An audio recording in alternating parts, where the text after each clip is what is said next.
Bismillahirrahmanirrahim. Alhamdulillah. Wassalatu wassalamu ala rasulillah. Wa ala alihi wa sahbihi wa man ihtada bihudah amma ba'd. Ikhwah yang di luar, kalau di dalam masih ada longgar masuk. Yang di luar, kalau di dalam masih ada longgar masuk.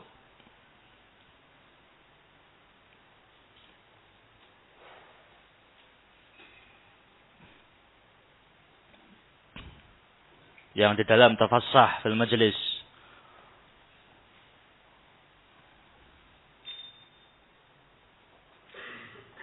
Yallah taqaddam. Banyak faragat itu. Yallah.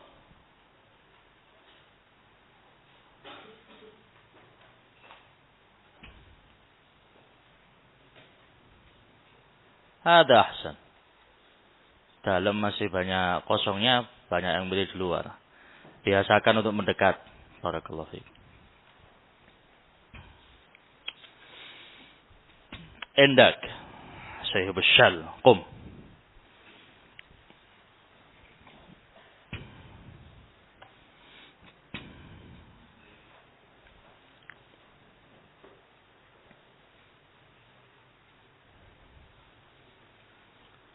Ma huwa al-hablu bain Allah wa bain ibadihi al-anbiya wa rusul. Ahsan, tulis.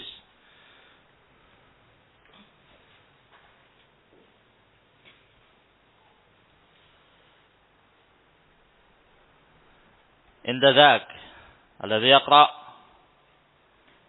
multafit. Naam, qum. طيب.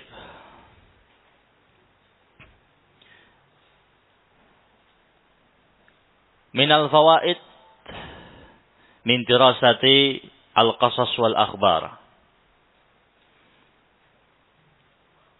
Di antara faedah yang disebutkan sama penulis dari mempelajari kisah. Ahsan. Please.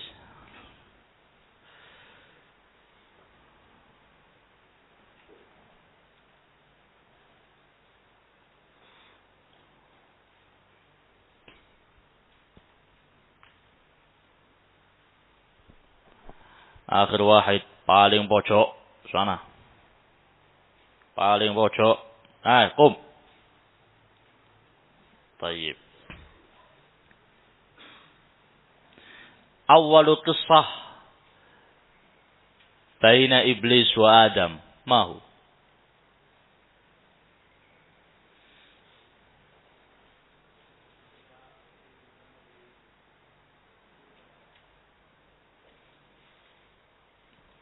يعني قصة هبوطهما إلى الأرض بس هذا قد سبق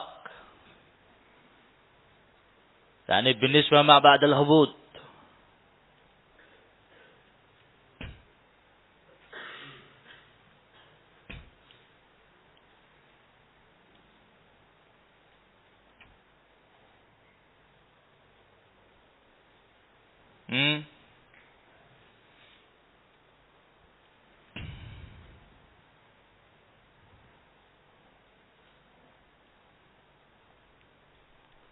Atau mungkin pertanyaannya agak samar, tak rubah pertanyaannya. Kisah pertama yang menjelaskan tentang anak keturunan Adam.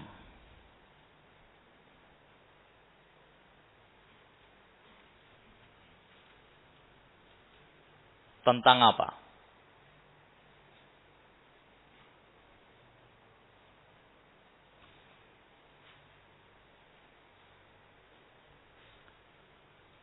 Tulis. Indah dak.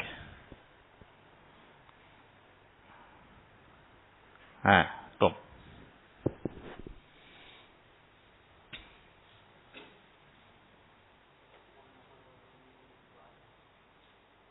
تفضل. يعني أخذ العهد من ذريته. تمام، لا بأس. Please, بارك الله فيك.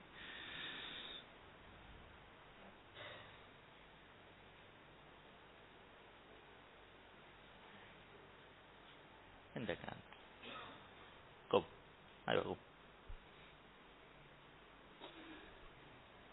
Man huwa an-nabi alladhi wahaba Adam ba'dan min umri? Nabi Daud. Ahsan, tulis. Enggak, kam lahu? 40 سنة. tulis. Barakallah.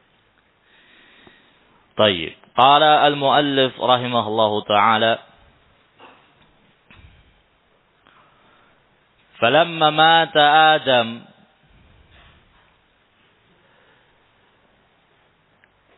بقي أولاده بعده.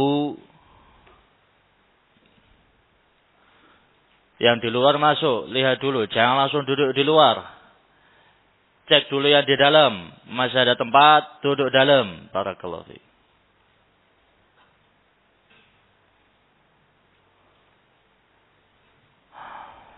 Tafassah. Ini pasti banyak pojok sana, pojok wakeh tempat tadi.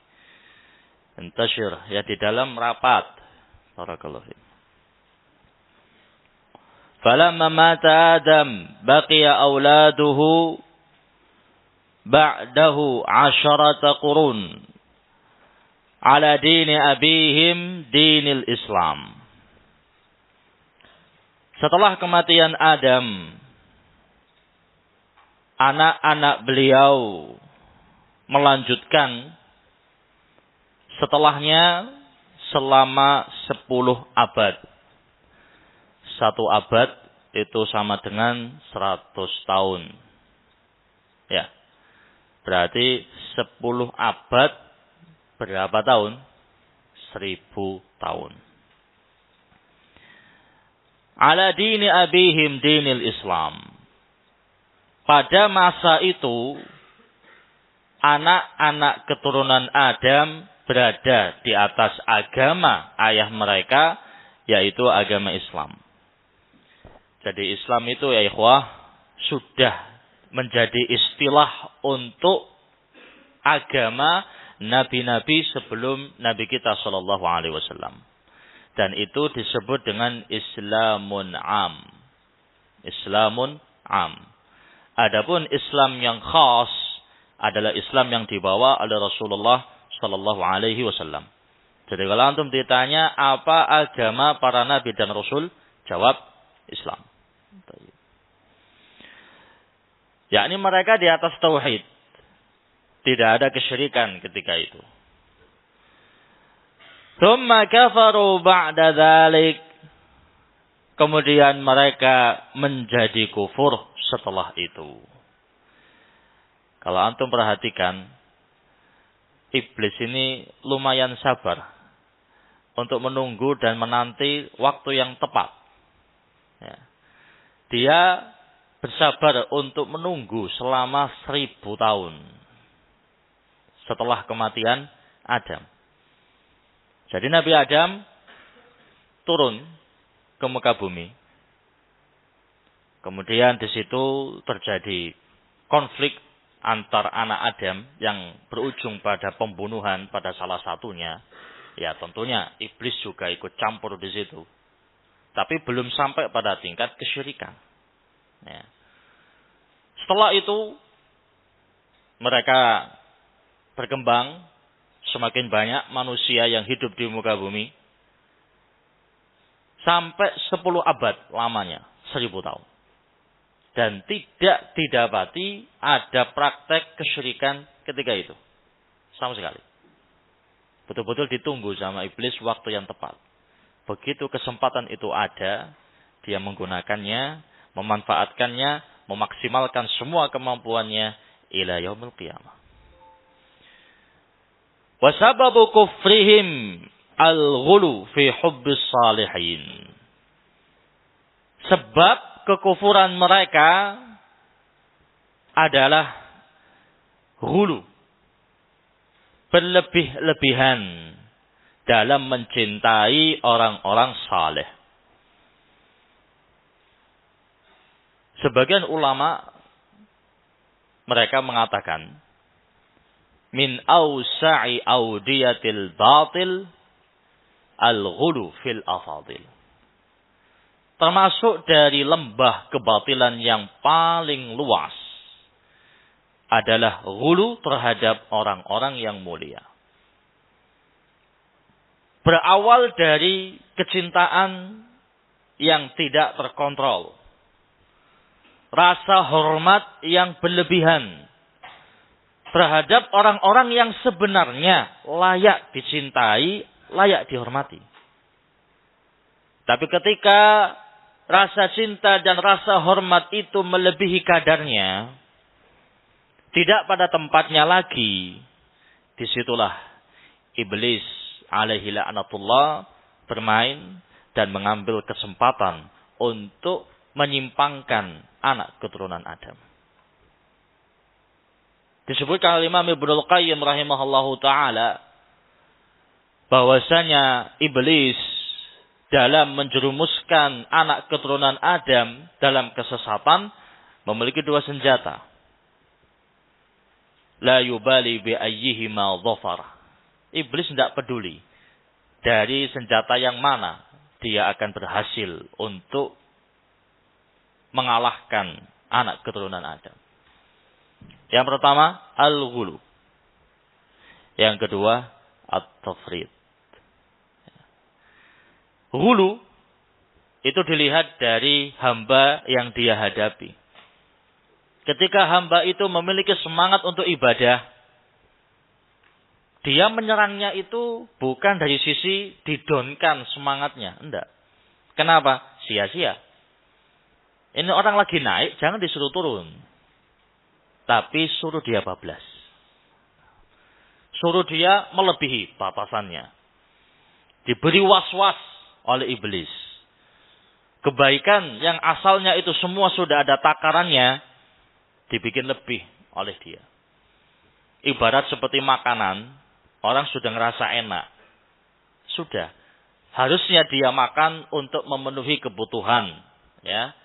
Tapi ngelebihi batasannya. Akhirnya berbagai macam penyakit muncul. Sama.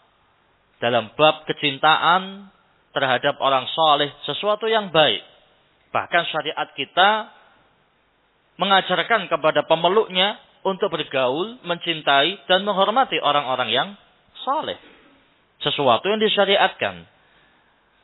Iblis melihat anak keturunan Adam ketika itu besar porsinya dalam bab yang satu ini. Mereka benar-benar solid, militan dalam urusan kebaikan, terkhusus dalam urusan menghormati orang-orang yang saleh. Dari jalan inilah iblis akhirnya membuat anak keturunan Adam menyimpang. Dilebihkan dosisnya, dilebihkan kadarnya. Senjata yang kedua, tafrid.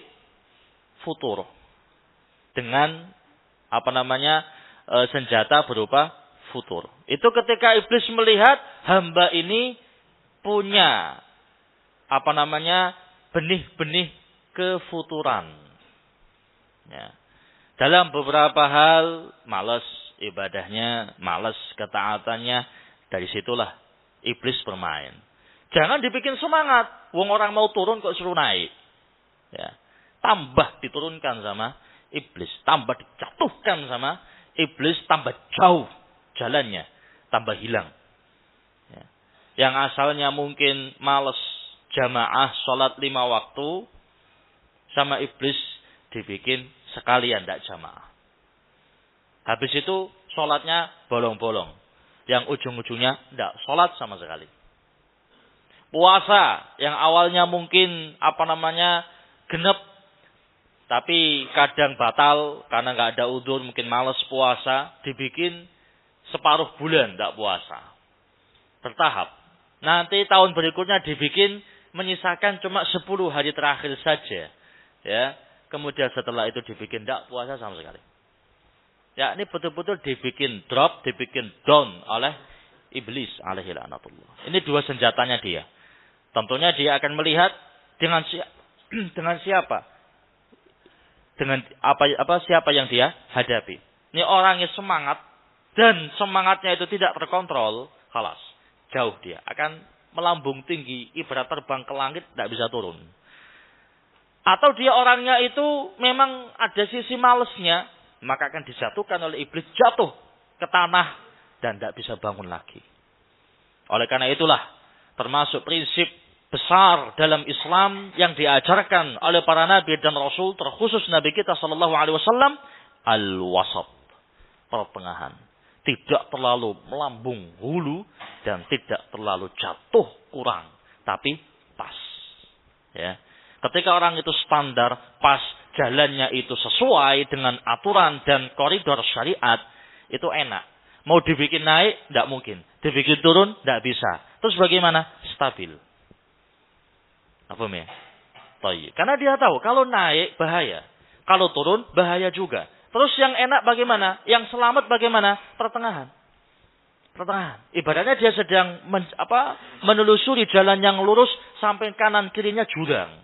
Agak mepet ke kanan, khawatir jatuh ke jurang bagian kanan. Agak mepet ke kiri, khawatir jatuh ke jurang sebelah kiri. Nah, terus yang selamat bagaimana? Jalan di tengah. Jangan terlalu ke kanan, jangan terlalu ke kiri. Dia sadar, kalau terlalu ke atas berbahaya, terlalu ke bawah juga berbahaya. Terlalu ke kanan berbahaya, terlalu ke kiri juga berbahaya, maka pertengahan. Dan itulah prinsip yang diajarkan oleh Rasul sallallahu alaihi wasallam. Barakallahu fiik. Nah, sebab kekufuran pertama dan kesyirikan pertama di muka bumi, sebabnya asal muasalnya dari hulu kecintaan yang lebih terhadap orang-orang yang saleh. Kama dzakarallahu ta'ala fi qawlihi wa qalu la tadharunna alihatakum wa la tadharunna waddan wa la suwa'an wa la yaghutsa wa ya'uqa wa nasra. Hal itu disebutkan oleh Allah Subhanahu wa taala dalam firman-Nya, mereka berkata, janganlah engkau tinggalkan sesembahan-sesembahan kalian. Jangan kalian tinggalkan Wad, Suwa', Yaghus, Ya'uq dan Nasr. Nama 5 orang yang saleh. وَذَلِكَ أَنَّ هَؤُلَاءِ الْخَمْسَةِ قَوْمٌ صَالِحُونَ. 5 orang yang disebutkan dalam ayat ini, Wad, Suwa', Yaghus, Ya'uq, Nasr, itu merupakan 5 orang saleh di masanya. Kanu ya'murunahum wa yanhaunahum. Mereka biasa menegakkan amar ma'ruf nahi mungkar. Famatu fi syahrin. Tapi 5 orang ini mati dalam 1 bulan. Jadi dalam 1 bulan, 5 orang ini mati berurutan. Otomatis umat yang ditinggal merasa sangat sedih. Sosok yang selama ini memberikan bimbingan kepada mereka telah tiada. Sosok yang selama ini memberikan arahan, wejangan, yang mereka jadikan sebagai sandaran dan rujukan dalam segala hal yang mereka dapati, ternyata sudah tiada. Dan yang lebih menyedihkan lagi, meninggalnya enggak jauh-jauh. Yang ini meninggal, enggak lama yang ini meninggal. Dalam 1 bulan, 5-5-nya mati. Kesedihan yang sangat yang ada pada hati umat yang mereka tinggal. Ya, disitulah iblis bermain. Ya. Wow, ternyata orang-orang militan juga ini ya. Sangat cinta sama 5 orang soleh ini. Ya. Tidak mungkin kemudian diberi was-was, disuruh untuk benci 5 orang tadi. Tidak mungkin. Salah teorinya itu. Iblis melihat, oh mereka berarti punya kecintaan yang kuat terhadap 5 orang ini. Dari situlah dia bermain. Volumenya dinaikkan sama dia. Fakhafa ashabuhum. Sekarang beliau akan menjelaskan tentang tahapan. Kenapa mereka bisa terjatuh dalam kesyirikan dan kekufuran dari pintu ini. Fakhafa ashabuhum min naqsid dini ba'dahum. Para pengikut orang-orang saleh ini khawatir agama dan ajaran mereka itu akan hilang dengan meninggalnya mereka. Fasawwaru surata kulli rajulin fi majlisih. Maka mereka pun membuat gambar masing-masing orang yang diletakkan di majlis-majlis mereka. Jadi iblis datang kepada para pemuka kaum, memberikan was-was kepada mereka. Kamu cinta sama 5 orang ini? Oh iya. Ini kiai-kiai kita. Ini ustadz-ustadz kita. Ini syekh-syekhnya kita. Gimana kita tidak mencintai mereka? Kita dulu tidak tahu jadi tahu. Kita dulu jelek jadi baik. Kita dulu tidak ngerti jadi ngerti. Ini orang-orang baik semua. Kita cinta mereka. Kalau gitu buktikan kecintaan kamu. Mereka sudah tiada. Tidak mungkin bangkit lagi. Terus gimana cara buktikan kecintaan kita sama mereka? Mau tahu? Oh iya. Gambar mereka. Bikin patung. Bikin lukisan. Lah terus taruh di tempat-tempat rapatmu. Taruh di tempat-tempat yang biasa kalian kumpul di situ. Biar kalian terus mengingat. Belum mengatakan li ajlid tazkirah bi aqwalihim wa a'malihim idza ra'au suwarahum. Dengan tujuan sebagai pengingat, mengingatkan ucapan petuah-petuah mereka, mengingatkan tentang ibadah dan amalan mereka kalau melihat gambar-gambar mereka. Walam ya'buduhum. Tapi enggak ada niat untuk menyembah, enggak ada. Iblis gak serta-merta langsung sembahan. Ya ditentang sama mereka. Gak boleh. Ajaran orang 5 ini gak boleh nyembah selain Allah. Tapi bertahap. Buktikan kecintaanmu sama mereka. Ya apa caranya untuk bisa buktikan kecintaan kita? Bikin gambar mereka. Bikin patung. Kalian kan ahli dalam urusan itu. Ya wis bikin. Terus diapakan? Taruh di majelis-majelis kalian. Mau rapat. Tempel itu. Ya. Gambar dan lukisannya. Taruh itu patung-patungnya di situ. Gaya apa? Untuk apa? Biar kalian ketika mungkin merasa down, merasa suntuk, ketika kalian melihat mereka semangat kembali, termotivasi. Oh, bagus juga ini usulan ini. Ya sudah dibikin itu. Gambarnya, patungnya ditaruh di tempat dan lokasi-lokasi strategis mereka. Tujuannya cuma untuk tazkirah bas, enggak lebih. Ketika rapat, melihat sesepuh mereka langsung. Ya, tenang hatinya mereka. Rapatnya jadi, penuh khidmat. Ketika mereka merasa loyo, males, melihat gambar-gambar pendahulu mereka, semangat lagi. Itu tujuannya. Walam ya'buduhum. Belum disembah. Sampai beberapa masa ketika itu. Tsumma hadatsa qarnun akhar. Kemudian muncullah generasi yang berikutnya. Generasi sabiqun ini sudah mulai pada meninggal, sudah tua-tua, ya. Muncul generasi baru yang enggak ngerti sejarah. Ngertinya mereka ngerti jadi, ngerti di tempat rapat. Bapak-bapak mereka itu ada lukisan orang-orang yang diyakini sebagai nenek moyang mereka yang baik. Ngelihat patung-patung itu juga mereka meyakini ini sebuah kebaikan. Mereka meniru bapak mereka dari sisi kecintaan. Bapaknya menanamkan pada anak-anaknya, iki ngunu orang-orang soleh. Ini itu orang-orang taat. Kamu harus mencintainya, Oh gitu Pak. Iya. Iki ngono gurune bapakmu dulu. Bapakmu dulu jadi kayak gini karena orang-orang ini. Kamu harus hormat sama mereka. Kamu harus cinta sama mereka. Siapa? Ya, sendeko dawuh karo bapake. Ya.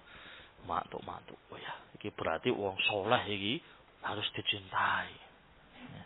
Fa'adzamuhum masyadda min ta'zimi man qablahum. Mereka pun mencintai mereka juga dan menghormatinya dengan rasa hormat melebihi bapak-bapak mereka. Ya. Karena mereka betul-betul sangat berbakti kepada orang tua mereka.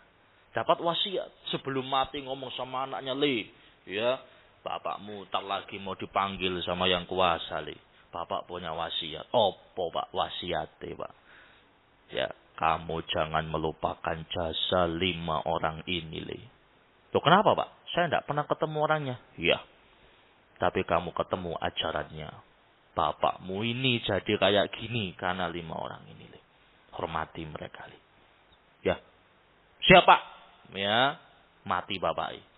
Dia pun tertanam dalam sanubari dia kecintaan kepada orang-orang ini. Bahkan lebih. Ya. Kenapa? Double mencintai bapaknya dan mencintai orang yang dicintai bapaknya. Double, 2 kali lipat. Ya. Walam ya'buduhum. Tapi belum sampai disembah. Karena bapaknya masih memberikan wasiat. Ya. Tapi ingat ojo diusap-usap. Ojo ngalap barokah. Ojo sujud nang patung kui. Itu gak layak disembah.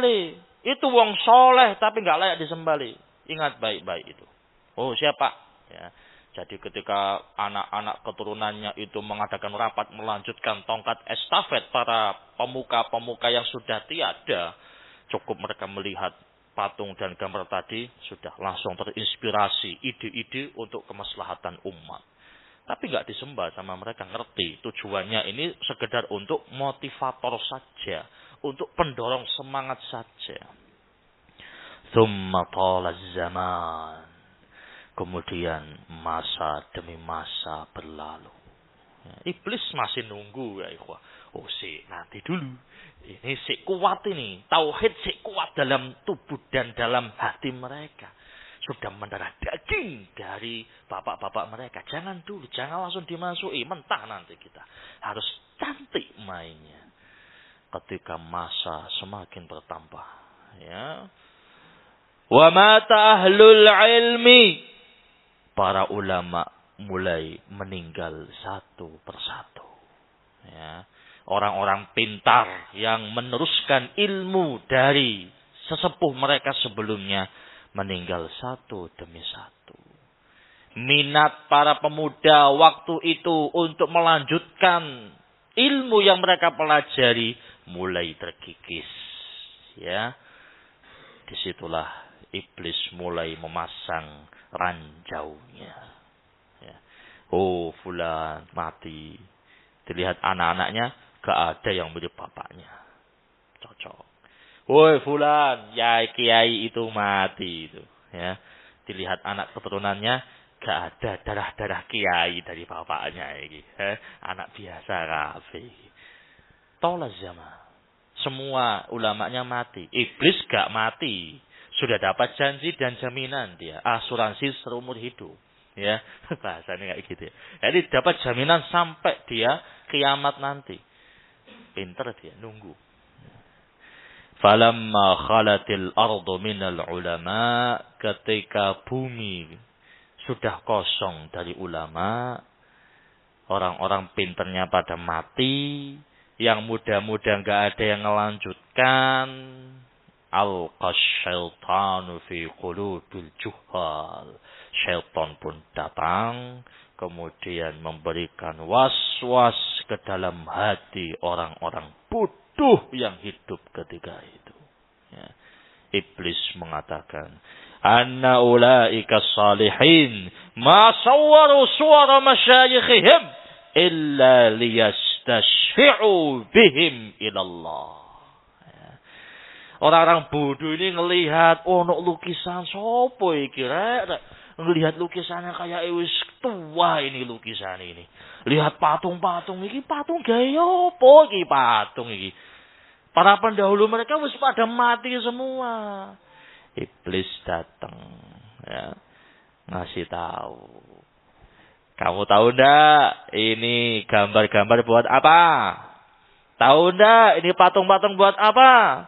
Gak ngerti kita. Gak ngerti kamu? Gak ngerti. Tak kira pajangan wae kok cek api lukisan iki patung-patung itu juga sopo gak kenal aku. Pengen tahu kenapa kok ada lukisan? Kenapa ada patung di sini? Iya, ada apa dengan pendahulu kita? Bapak-bapakmu dulu itu bikin lukisan ini, memahat patung-patung ini agar mereka-mereka ini jadi pemberi syafaat antara kamu dengan Allah Subhanahu wa taala. Ini itu adalah ajudan-ajudannya Allah. Ya. Kamu kalau mau minta sama Allah ngacau. Ya. Pinter ora, maksiat iyo. Ya, ibaratnya kayak gitulah. Ya, bahasanya seperti itu. Kamu itu gak kayak bapakmu dulu. Bapakmu gini, taat, soleh, pinter. Lah kamunya endi bekasi gono. Gitu mau dikabulkan doanya sama Allah. Ngacau kamu itu. Ya. Lah ini loh. Ini ajudan-ajudannya Allah subhanahu wa ta'ala. Ini orang dalam ini. Ini wali ini. Kalau kamu pengen diterima ibadahmu. Nah, kamu lewat jalurnya ajudan-ajudan ini. Nek kamu langsung kepada Allah. Ya mental dungomu. Ya, kalau kamu langsung minta sama yang kuasa. Ya sungkanlah. Sawangan. Rek. Pinter yo ora. Ya, gak koyok bapakku dhisik mau minta sama Allah. Wah, sawangane. Mau ngangkat tangan ke atas kok piye yo? Berat kabeh. Lah ini ajudan-ajudan ini dibuat sama bapak-bapakmu dulu. Ben mantep. Dungane langsung tembus ya. Tanpa halangan kayak jalan tol ya. Nek wis ndonga doa sama orang-orang ini wis sampai gampang terkabul. Ki njaluk apa? Mau jodoh langsung oleh. Mau anak langsung lahir anakmu. Ya. Mau dapat rezeki, bisnismu berkembang. Iki ajudan-ajudannya Allah Subhanahu wa taala. Oh, ngono to. Iya, mantuk-mantuk. Ai kuwi. Ya. Apa yang terjadi setelah itu? Fa'abaduhum. Maka mereka pun ramai-ramai menyembah patung-patung tersebut. Syuf, lihat. Tahapan demi tahapan, pelan, pasti, dan mematikan. Itulah siasatnya iblis alaihi laknatullah. Ya. Dari sini menunjukkan ya ikhwah, di antara sebab terjadinya kesyirikan selain ghulu adalah al-kadzib. Kedustaan. Ya. Bohong iblis ya kan. Membohongi generasi yang baru muncul, yang bodoh, yang tidak ngerti ilmu. Dibodohi sama iblis. Mereka tidak tahu, bukan dikasih tahu, tapi dikibuli sama iblis. Dibodoh-bodohi sama iblis. Bukannya malah dibikin pinter, malah dibikin bodoh. Tambah bodoh. Gimana nggak nambah bodoh nih? Wis ngerti patung kok disembah. Ya udah. Gimana nggak nambah bodohnya? Sudah ngerti lukisan tak bisa ngapa-ngapain, diibadahi. Dibikin tambah bodoh sama iblis. Makanya kalau sampai ada orang ngakunya pinter, malah bikin umat tambah bodoh, fahadha du'atun ila jahannam min junudis syaitan. Nah, ini namanya dai-dai penyeru kepada neraka jahannam, termasuk dari bala tentaranya syaitan. Bahkan Rasul sendiri mengatakan, akhwafu ma akhafu ala ummati al-a'immah al-mudillin. Orang yang paling aku takutkan meracuni umatku adalah ulama-ulama penyesat. Ya. Umat bodoh, tidak ngerti. Ibaratnya orang ini lagi menelusuri jalan. Ya. Nyari jalan yang benar yang mana. Banyak jalan di depan dia. Mau milih yang mana. Takut kesasar. Ini navigatornya keblinger. Dibawalah dia masuk ke sebuah jalan yang ternyata jalan itu adalah jalan yang gelap gulita dan tidak ada tempat kembali. Yang ujungnya adalah jurang yang sangat dalam. La ya'lamuhu illallahu azza wa jalla. Ini sebabnya. Falamma fa'alu dzalik arsalallahu ilaihim Nuhan sallallahu alaihi wasallam. Ketika mereka mulai menghidupkan kesyirikan dan kekufuran di muka bumi, Allah mengutus kepada mereka Nabi Nuh sallallahu alaihi wasallam. Ya. Dari keterangan beliau di sini, seakan-akan 5 orang saleh ini bukan termasuk kaumnya Nabi Nuh. Sudah duluan sebelum Nabi Nuh. Ada juga yang mengatakan itu kaumnya Nabi Nuh. Cuma ketika itu Nabi Nuh belum jadi Rasul. Umurnya Nabi Nuh juga nggak kalah panjang ya ikhwah. Selisih cuma 50 tahun saja sama Nabi Adam. Umurnya Nabi Nuh 950 tahun. Lama. Yang ngerti bagaimanakah sepak terjangnya iblis. Makanya beliau diutus oleh Allah. Termasuk di antara syarat da'i. Itu ngerti siapa yang didakwai. Nabi Nuh sudah ada di tengah-tengah mereka. Ngerti, wah ini kok malah gak karu-karuan kabeh ini orang-orang ini. Iki patung, kayu. Yosin mahat menungso. Lah kok disembah? Apa kelebihannya? Itu lukisan-lukisan digeser sana, digeser sini, dibalik gambarnya pun tidak ada salah. Lah kok disembah? Ini praktek apa ini? Nabi Nuh tidak mungkin ikut kesyirikan. Karena semua para nabi dan rasul sudah mendapatkan jaminan. Tidak pernah ada satupun utusan Allah yang berbuat kesyirikan sedikit pun. Bahkan Rasul SAW yang diutus setelah 500 tahun masa jahiliyah. Tidak pernah sama sekali menyentuh berhala atau memandang berhala atau bahkan mencium berhala. Tidak pernah. Sudah dijamin kesuciannya oleh Allah Subhanahu wa ta'ala. Nabi Nuh diutus untuk berdakwah kepada mereka 950 tahun. Beliau curahkan semuanya untuk mendakwai mereka. Datang ke sana, diajak balik. Datang ke sana, didakwai. Mentah semuanya. Ketika Nabi Nuh datang dakwah, mereka langsung nutup telinga sambil mengejek Nabi Nuh. Datang ke sana lagi dakwah, ngajak mereka kepada tauhid, langsung mereka masukkan kepala mereka ke dalam baju, pergi.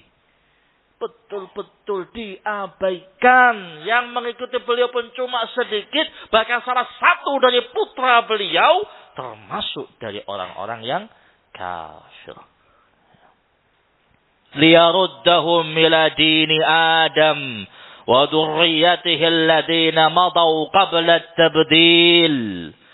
Agar Allah mengembalikan mereka kepada agama Nabi Adam dan anak keturunannya sebelum terjadinya pergantian. Nabi Nuh berjuang mati-matian siang, malam, sore, pagi, tidak kenal waktu. Da'autuhum lailan wa nahara. Saya panggil mereka malam dan siang. Sembunyi-sembunyi, terang-terangan.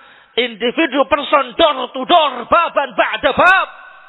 Satu pintu demi satu pintu. Satu orang demi satu orang. Jama'at wa tawaif. Semuanya didatangi sama beliau. Tidak pakai rasa lelah, tidak takut resiko. Semuanya beliau lakukan agar mereka mau kembali kepada agama nenek moyang. Balik kalian, bukan seperti ini ajaran orang-orang saleh. 5 orang yang kalian sembah tidak seperti ini ajaran mereka. Ingat, balik. Gak ada yang mau balik. Cuma sedikit yang ikuti beliau. Fakana min amrihim ma qassallahu fi kitabih. Maka ujung dari nasib Nabi Nuh sebagaimana yang telah Allah jabarkan di dalam Al-Quran. Ketika Nabi Nuh sudah merasa tidak ada lagi kebaikan di tengah-tengah mereka. Dan wala yalidu illa fajiran kafara. Tidaklah anak keturunan yang lahir dari mereka, melainkan menjadi jahat dan kafir seperti bapaknya. Ingat, beliau berusia 950 tahun. Beliau melihat kelahiran demi kelahiran anak keturunan yang baru. Beliau melihat mereka semuanya. Dan tidak ada melainkan mengikuti jejak langkah bapak-bapak mereka yang jahat, fajir, lagi kafir. Akhirnya Nabi Nuh berdoa kepada Allah Subhanahu wa ta'ala setelah 950 tahun beliau berdakwah. Tidak membuahkan hasil sama sekali. Beliau meminta kepada Allah untuk membinasakan mereka karena tidak ada lagi kebaikan di tengah-tengah mereka. Maka Allah Subhanahu wa ta'ala mengabulkan doa Nabi Nuh. Tentunya Allah lebih tahu keadaan mereka. Akhirnya Allah Subhanahu wa ta'ala memerintahkan Nabi Nuh untuk membuat kapal yang sangat besar. Dzatu alwahin wa dusur. Yang dibuat dari papan-papan dan paku-paku yang kuat. Dalam keadaan gak ada laut, jauh dari lautan, curah hujan juga tidak banyak, enggak deras.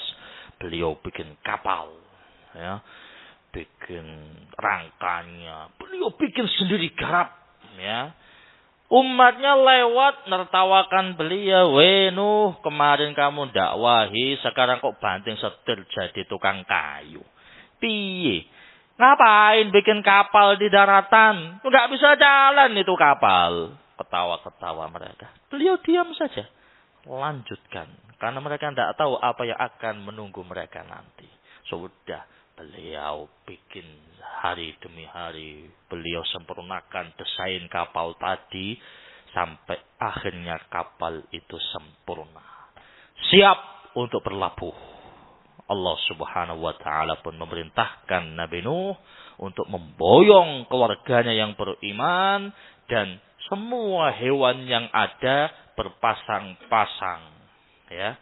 Hewan jenis ini diambil sepasang. Bawa, taruh kapal. Hewan yang ini bawa satu pasang. Masuk, semuanya masuk. Sebagai benih untuk melanjutkan keturunan manusia dan hewan setelah itu. Karena Allah akan menghancurkan seluruh dunia ketika itu.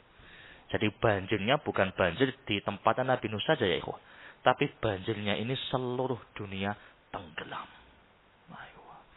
Ketika Nabi Nuh sudah memerintahkan mereka masuk ke dalam kapal, perbekalan sudah disiapkan. Allah subhanahu wa ta'ala mengatakan kepada bumi, ibla'i ma'ak, keluarkan semua airmu. Dan Allah mengatakan kepada langit, semuanya curahkan hujanmu.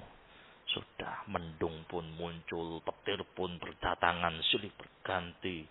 Ketika itu gelap gulita, malam kayak siang kayak malam. Kaumnya Nabi Nuh di rumah, hujan. Hujan, gak apa-apa lah sambil ngahwah kopi di rumah, tidak masalah. Ya, ternyata hujannya tidak berhenti. Sudah seperti itu mereka mulai curiga, air pun muncul dari bawah kaki mereka. Hari pertama seanteng. Hari kedua mulai gelisah. Hari ketiga panik. Hari berikutnya air semakin tinggi, semakin tinggi, semakin tinggi, semakin tinggi. Halas, pintunya kapal Nabi Nuh tertutup sudah. Ya, tiket bukan untuk mereka. Ya, akhirnya kapal Nabi Nuh pun berlabuh. Beliau melihat anak beliau sendiri yang mengikuti jejak kekufuran naik ke atas gunung. Diajak masuk ke kapal. Ojo munggah gunung Iki gak bakal selamat kamu Iki bukan sembarang hujan Ini sudah perintahnya sang kuasa Ayo ikut bapak ke kapal. Enggak. Ya, saya tidak mau ikut kapal. Saya mau naik gunung. Gunung ini akan menyelamatkan saya. Mosok tinggi kayak gini tenggelam. Ya, naik dia. Kembali dipanggil sama Nabi Nuh. Jok ngotot jok ngeyel. Kelem. Ya. Kalau tenggelam kamu nantinya. Masuk sini loh sama bapak sini. Tidak mau. Tetap naik dia. Terus naik ke puncak. Air pun mengikuti dia. Terus. Yang dari atas mengguyur. Yang dari bawah nguap. Ya. Sampai akhirnya dia di ujung gunung. Ya ikhwan. Di puncaknya lagi. Terus gak ada lagi gunung atasnya lagi. Gak esok pakai tangga sudah ini ya. Air terus naik. Nabi Nuh berdoa. Ibni. Ya Allah, itu anakku. Kok gak bisa masuk kapal? Allah mengatakan. Laisa min ahlik. Itu bukan anakmu lagi. Ya. Itu kafir. Nabi Nuh sudah bukan anakmu lagi. Ini sudah ketetapan dari Allah Subhanahu wa taala. Nabi Nuh pun sadar, ya, memang dia sudah tidak mengikuti jalannya saya lagi. Ya sudah. Akhirnya ombak pun menghempaskan anaknya Nabi Nuh tenggelam. Fakana minal mughraqin. Dia termasuk orang-orang yang ditelan oleh ombak. Sudah Nabi Nuh dan kaumnya pun lontang-lantung di atas lautan yang sangat luas. Gak ada satupun daratan yang terlihat. Gak ada satupun ujung gunung yang terlihat. Semuanya tenggelam. Apa yang terjadi setelah itu? Insyaallah ta'ala akan kita bahas pada pertemuan yang berikutnya. Wallahu ta'ala a'lam bissawab. Ila huna naktafi. Subhanakallahumma rabbana wa bihamdik. Asyhadu an la ilaha illa anta. Astaghfiruka wa atubu ilaik. Faddalu. Barakallahu fikum.